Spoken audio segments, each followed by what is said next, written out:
തിരുവനന്തപുരം നെയ്യാറ്റിൻകരയിലെ ഗോപൻ സ്വാമിയുടെ സമാധി വിവാദത്തിൽ കല്ലറ പൊളിക്കുന്നതുമായി ബന്ധപ്പെട്ട് കുടുംബത്തിന് ഇന്ന് നോട്ടീസ് നൽകുമെന്ന് പോലീസ് അറിയിച്ചു. അതേസമയം കല്ലറ പൊളിക്കുന്നതിൽ അന്തിമ തീരുമാനം ഹിന്ദു ഐക്യവേദി എടുക്കുമെന്ന് ഗോപൻ സ്വാമിയുടെ മകൻ. കല്ലറ പൊളിക്കുന്നതിനെതിരെയുള്ള നിയമ നടപടിയെക്കുറിച്ച് ഹിന്ദു ഐക്യവേദി തീരുമാനമെടുക്കും. കല്ലറ പൊളിക്കാനുള്ള തീരുമാനം മതവികാരത്തെ വ്രണപ്പെടുത്തുന്നതാണെന്ന് മകൻ സനന്ദനൻ പറഞ്ഞു. ഇന്നലെ ഇവിടെ RDM വന്നായിരുന്നു, പിന്നെ കളക്ടറും വന്നായിരുന്നു. ഞങ്ങളുടെ അടുത്ത് RDO അമ്മയടുത്തും മക്കളടുത്തും ഈ ഒരു സമാധി ചടങ്ങിൽ എന്താണ് പ്രശ്നം, ആൾക്കാർ എന്താണ് ഇത്ര ഇമോഷണൽ ആവാനുള്ള കാരണം എന്ന് പോലും ഞങ്ങളുടെ അടുത്ത് ഒരു വാക്ക് പോലും ചോദിച്ചിട്ടില്ല. ഇതിനകത്ത് ഇത്രയും സമാധി ആയ സ്ഥലത്ത് ഇത്രയും പ്രശ്നങ്ങളും കാര്യങ്ങളും വരാനുള്ള കാരണം മക്കൾക്കും അറിയാം, അമ്മയ്ക്കും അറിയാം. ഞാൻ കളക്ടറുടെ അടുത്ത് ചോദിച്ചായിരുന്നു, ഞങ്ങളുടെ ബന്ധു ഇതാരാണ് പരാതി കൊടുത്തത്, ആ പരാതി കൊടുത്ത ആളുടെ പേരൊന്ന് പറയാൻ പറഞ്ഞു.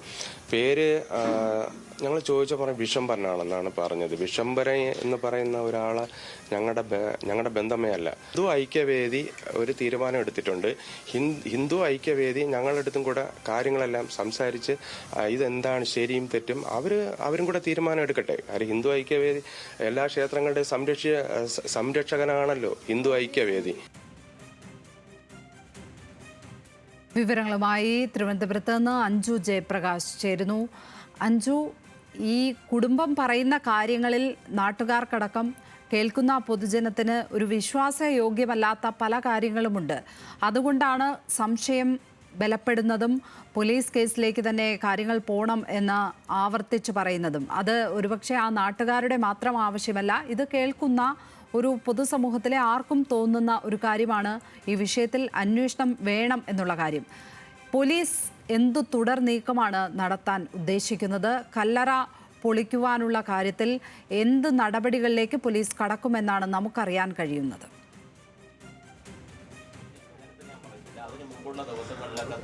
ലക്ഷ്മി, ഇവർ പറയുന്ന ഈ സമാധി സ്ഥലം അത് പൊളിച്ചു മാറ്റിക്കൊണ്ട് പരിശോധന നടത്താനുള്ള നീക്കത്തിൽ തന്നെയാണ് ജില്ലാ ഭരണകൂടം ഉള്ളത്. അതിന്റെ ഭാഗമായിട്ട് ഇന്ന് ഈ RDO ഇവർക്ക് ഇതുമായി ബന്ധപ്പെട്ടിട്ടുള്ള ഉത്തരവ്, ഈ പൊളിച്ചു നീക്കുന്നതുമായി ബന്ധപ്പെട്ടുള്ള ഉത്തരവ് അത് കൈമാറുമെന്നാണ് അറിയാൻ സാധിക്കുന്നത്. ഒപ്പം തന്നെ അതിനുശേഷമാണ് ഈ പൊളിക്കൽ ഉൾപ്പെടെയുള്ള നടപടികളിലേക്ക് ഇവർ കടക്കുക. പക്ഷേ അതിൽ കടുത്ത എതിർപ്പുണ്ട്. ഇപ്പം നമുക്കിപ്പം ഇവരുടെ അഭിഭാഷകൻ ഉൾപ്പെടെ ചേരുന്നുണ്ട്. സാർ, എന്തായിരിക്കും ഇനി തുടർ നടപടികൾ നിയമപരമായിട്ട്? തുടർ നടപടികളുമായിട്ട് ബന്ധപ്പെട്ട് നമ്മൾ ബഹുമാനപ്പെട്ട ഹൈക്കോടതി റിട്ട് പെറ്റീഷനുമായിട്ട് മുന്നോട്ട് പോകാനാണ് തീരുമാനിച്ചിരിക്കുന്നത്.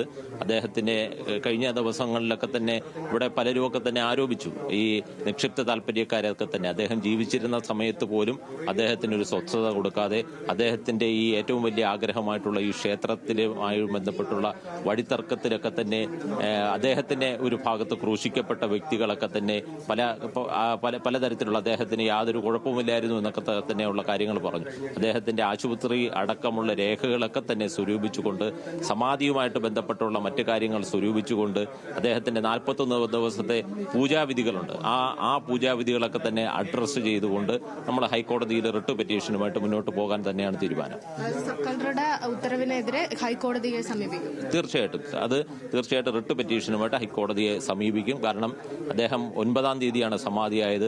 ആ സമാധിയായ ദിവസം നമുക്കറിയാം സ്വർഗവാതിൽ ഏകാദശി ദിവസമാണ്. അത് മരണപ്പെട്ടു പോയ അല്ലെങ്കിൽ സമാധിയായിട്ടുള്ള ഗോപൻ സ്വാമികളുടെ ഏറ്റവും വലിയ ആഗ്രഹമാണ് സ്വർഗവാതിൽ ഏകാദശി ദിവസം സമാധിയാവുക എന്നുള്ളത്. അതാണ് മക്കൾ നടപ്പിലാക്കിയത്. തീർച്ചയായിട്ടും അതിനോടനുബന്ധിച്ച് 41 ദിവസത്തെ പൂജയുണ്ട്. അതും അദ്ദേഹത്തിന്റെ ഏറ്റവും വലിയ ആഗ്രഹമായിരുന്നു. ഈ രണ്ട് കാര്യങ്ങൾ നമ്മൾ ബഹുമാനപ്പെട്ട ഹൈക്കോടതിയിൽ റിട്ട് പെറ്റീഷൻ മുഖാന്തരം നമ്മൾ കുടുംബത്തിന്റെ കൺസേൺ എന്നുള്ള രീതിയിൽ നമ്മുടെ കാര്യം നമ്മൾ ബഹുമാനപ്പെട്ട ഹൈക്കോടതിയെ അറിയിക്കും.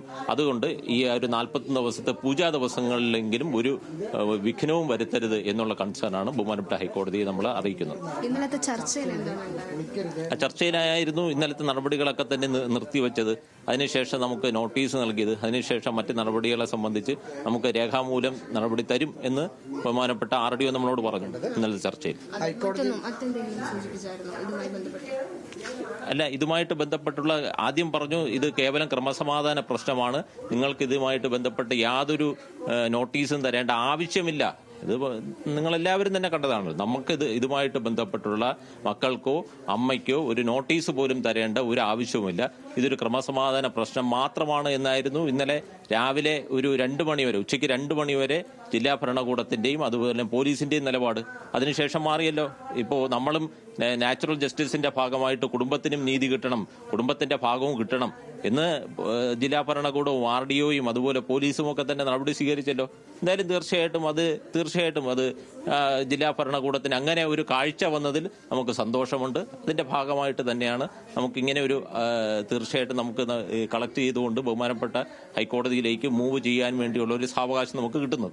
എന്താണ് ഹൈക്കോടതി? അതായത് അത് തന്നെയാണ് ലക്ഷ്മി. അതായത് ഇവരുടെ ആവശ്യം ഇത് ഹൈക്കോടതിയെ സമീപിക്കും എന്ന നിലപാടിൽ തന്നെയാണ് ഇവരുള്ളത്. ഈ വിഷയവുമായി ബന്ധപ്പെട്ട് കഴിഞ്ഞ ദിവസം ഈ പോലീസ് ഈ കുടുംബാംഗങ്ങളുടെയും ഒപ്പം തന്നെ ഈ ബന്ധുക്കളുടെയും ഒക്കെ പോലീസ് സ്റ്റേഷൻ, നെയ്യാറ്റിങ്കര പോലീസ് സ്റ്റേഷനിൽ കൊണ്ടുപോയി ചർച്ചയ്ക്ക് ഇരുത്തിയിട്ടുണ്ടായിരുന്നു. അഭിഭാഷകൻ ഉൾപ്പെടെ ഒപ്പമുണ്ടായിരുന്നു. അപ്പോൾ ആ ചർച്ച ഉൾപ്പെടെ ഇന്നലെ പരാജയപ്പെട്ടിട്ടുണ്ടായിരുന്നു. ഇവർ ഇത് പൊളിച്ചു മാറ്റുന്നതുമായി ബന്ധപ്പെട്ട് യാതൊരു തരത്തിലുള്ള വിട്ടുവീഴ്ചക്കും തയ്യാറല്ല. അതുമായി ബന്ധപ്പെട്ട നിയമ നടപടിയുമായി ഹൈക്കോടതിയെ സമീപിക്കുമെന്നാണ് അവരുടെ അഭിഭാഷകൻ ഉൾപ്പെടെ പറയുന്നത്. അതായത് മജിസ്റ്റീരിയൽ പവറുള്ള RDO ഇറക്കിയിട്ടുള്ള ഉത്തരവിനെതിരെ ഇതിനെതിരെ ഹൈക്കോടതിയെ സമീപിച്ചുകൊണ്ടുള്ള നിയമ നടപടികൾക്ക് ഒരുങ്ങുകയാണ് കുടുംബം എന്നാണ് കുടുംബത്തിന്റെ അഭിഭാഷകൻ പറയുന്നത്. ഇനിയിപ്പോൾ ഇന്ന് ഈ സ്ഥലത്ത് ഉന്നത പോലീസ് ഉദ്യോഗസ്ഥർ ഉൾപ്പെടെ സന്ദർശിക്കുമെന്നാണ് മനസ്സിലാക്കാൻ സാധിക്കുന്നത്. റൂറൽ SP ഒപ്പം DIG ഉൾപ്പെടെയുള്ള ആളുകൾ സ്ഥലം സന്ദർശിക്കുമെന്ന് മനസ്സിലാക്കാൻ സാധിക്കുന്നു. ഇനി ഇന്ന് ഉച്ചയോടുകൂടി തന്നെ ഇവർക്ക് ഇതുമായി ബന്ധപ്പെട്ടിട്ടുള്ള ഉത്തരവ് കൈമാറാൻ RDO ഉൾപ്പെടെ എത്തിച്ചേരുമെന്ന് മനസ്സിലാക്കാൻ സാധിക്കുന്നു. കഴിഞ്ഞ വ്യാഴാഴ്ചയാണ് ഇത്തരത്തിൽ ഒരു സംഭവം, അതായത് പുറം ലോകം അറിയുന്നത്. ഇങ്ങനെ ഗോപൻ സ്വാമി എന്ന് പറഞ്ഞിട്ടുള്ള ഇദ്ദേഹം സമാധി അടഞ്ഞു എന്ന് പറഞ്ഞ് മക്കൾ പോസ്റ്റർ പതിച്ചതിന് പിന്നാലെയാണ് ഇത്തരത്തിലൊരു സംഭവം പുറം ലോകം അറിയുന്നത്. അതുവരെ ഇദ്ദേഹം രോഗശയ്യയിൽ കിടക്കുകയായിരുന്നു എന്നത് മാത്രമായിരുന്നു അറിയാൻ സാധിച്ചിട്ടുണ്ടായിരുന്നത്. പെട്ടെന്ന് ഒരു ദിവസം ഈ സമാധി അടഞ്ഞു എന്ന് മക്കൾ പറയുമ്പോൾ മാത്രമാണ് നാട്ടുകാർ മനസ്സിലാക്കുന്നത്. അതിൽ വലിയ തരത്തിലുള്ള ദുരൂഹത നാട്ടുകാർ ആരോപിക്കുന്നുണ്ട്. കാരണം ഇത്തരത്തിലൊരു മരണം അത് പുറം ലോകം അറിയിക്കാതെ ഇങ്ങനെ മൂടിവെച്ച് സമാധിയായി എന്ന് പറയുന്നതിലെ ദുരൂഹത, അതാണ് എല്ലാവരും ചൂണ്ടിക്കാട്ടുന്നത്. ഈ സ്ഥലമാണ് ഇന്നലെ ഫോറൻസിക് സംഘം ഉൾപ്പെടെ അളന്ന് തിട്ടപ്പെടുത്തി പൊളിക്കൽ നടപടികളൊക്കെ ആരംഭിച്ചെങ്കിലും വലിയ നാടകീയ സംഭവങ്ങളാണ് ഇന്നലെ ഈ വീട്ടിന് പരിസരത്ത് അരങ്ങേറിയിട്ടുണ്ടായിരുന്നത്. നമ്മളത് കണ്ടതാണ്.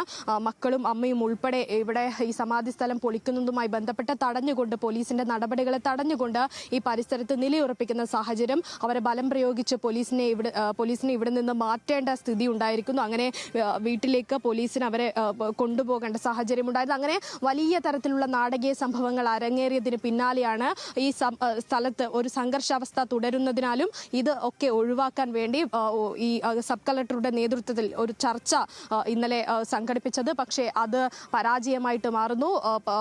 യാതൊരുവിധ വിട്ടുവീഴ്ചയ്ക്കും തയ്യാറല്ല. സമാധി അടക്കിയിട്ടുള്ള ഇവരുടെ വിശ്വാസപ്രകാരം സമാധി അടക്കി എന്ന് പറയുന്ന ഈ കല്ലറ ഇത് പൊളിച്ചു നീക്കാൻ സമ്മതിക്കില്ല. നിയമപരമായി പോരാടിയതിനു ശേഷം എന്താണ് കോടതിയിൽ നിന്ന് ഉണ്ടാകുന്ന നടപടിക്രമങ്ങൾ, അതിന്റെ ഭാഗമായിട്ട് മാത്രമേ ഇനി മുന്നോട്ടേക്ക് പോകുള്ളൂ എന്ന തീരുമാനമാണ് അഭിഭാഷകൻ പറയുന്നത്. ഒപ്പം തന്നെ മക്കൾ ഉൾപ്പെടെ പറയുന്നുണ്ടായിരുന്നു ഹിന്ദു ഐക്യവേദിയുടെ ഉൾപ്പെടെ തീരുമാനം എന്താണോ അതിനനുസരിച്ച് മാത്രമേ പ്രവർത്തിക്കുള്ളൂ എന്നതായിരുന്നു രാവിലെ മക്കൾ ഉൾപ്പെടെ മാധ്യമങ്ങളോട് പ്രതികരിച്ചിട്ടുണ്ടായിരുന്നത്. എന്തായാലും ഈ ദുരൂഹത അത് ഇതുമായി ബന്ധപ്പെട്ട് ഇപ്പോൾ ഉയരുന്ന ചോദ്യങ്ങൾ, അതിന് ഈ ബന്ധുക്കൾ പറയുന്ന മറുപടി അവിടെ നിന്നും എന്താണ്? എന്തുകൊണ്ടാണ് ഈ മരണം സർട്ടിഫൈ ചെയ്യാതിരുന്നത് എന്നുള്ളത്? അത് ആരെയും കൊണ്ടുവന്ന് പരിശോധിച്ച്, സാധാരണഗതിയിൽ അങ്ങനെയാണല്ലോ, വീട്ടിൽ കിടക്കുന്ന ഒരാൾ മരിച്ചു പോയാൽ ഒരു ഡോക്ടർ വന്ന് മരണം സർട്ടിഫൈ ചെയ്യേണ്ടത് ആവശ്യമാണ്. ആ മരണം മരിച്ചെന്ന് ഉറപ്പാക്കേണ്ടത് ആവശ്യമാണ്. അടുത്തുള്ള ആളുകളെയൊന്നും അറിയിച്ചില്ല. നാട്ടുനടപ്പനുസരിച്ച് ആളുകൾ വന്ന് മരിച്ച ആളെ കാണുന്ന ചടങ്ങൊക്കെയുണ്ട്. അതെല്ലാം ഒഴിവാക്കിക്കൊണ്ട് ഇത്തരത്തിൽ ഒരു സമാധിയായി എന്ന് പറയുന്ന നോട്ടീസ് കൊണ്ട് ഈ മരണം എല്ലാവരെയും അറിയിക്കുവാനുള്ള അവരുടെ ശ്രമം, അതൊക്കെ തന്നെ സംശയത്തിൻ്റെ നിഴലിലാണ്. അതിനൊക്കെ ഇവർ പറയുന്ന മറുപടി എന്താണ്? ആ മറുപടികൾ ലോജിക്കിന് നിരക്കുന്നതാണ്.